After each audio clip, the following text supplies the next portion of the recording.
Est-ce qu'il vous est déjà arrivé de prendre la décision que aujourd'hui ou ce soir, vous voulez que les choses se passent bien, tout simplement parce que vous êtes fatigué, vous en avez marre et vous avez pris la décision qu'aujourd'hui particulièrement, les choses doivent se passer autrement.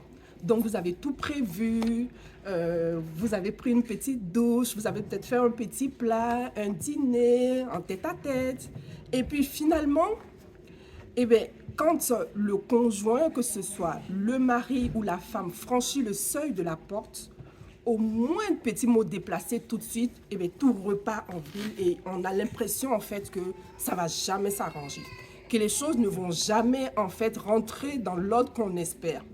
Et rebelote chaque fois qu'on planifie justement de passer un moment agréable, d'avoir un moment tranquille, un moment paisible. Chaque fois, on se rend compte que mais on n'y arrive pas. On n'y arrive pas. Mais c'est pas faute d'avoir essayé et c'est pas à la première tentative. Alors moi, j'aimerais juste te poser une question.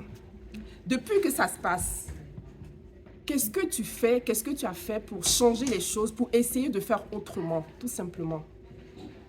Est-ce que pour une fois, tu t'es posé la question de te dire quelle attitude est-ce que je dois avoir? Quelle attitude est-ce que je peux avoir pour que les choses se passent autrement? Parce que je suis quand même enfant de Dieu. Je sais que je suis enfant de Dieu. Je dis que je suis enfant de Dieu. Je lis que je suis enfant de Dieu. Mais pourquoi je ne vis pas en fait que je suis enfant de Dieu? Est-ce que tu t'es une fois posé la question? Alors j'aimerais juste te dire, essaie cette astuce-là, essaie cette chose-là. Essaie de prendre le lead.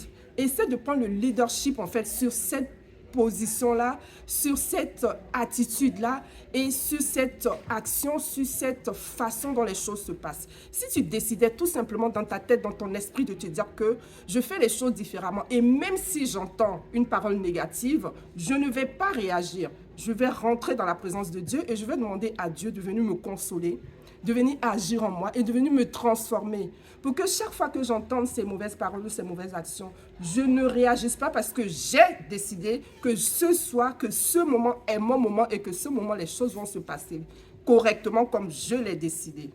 Alors, arrange-toi pour que ce que tu as décidé, ce soit ce qui se passe réellement. Voilà, donc si tu as aimé ma vidéo, laisse-moi un petit commentaire.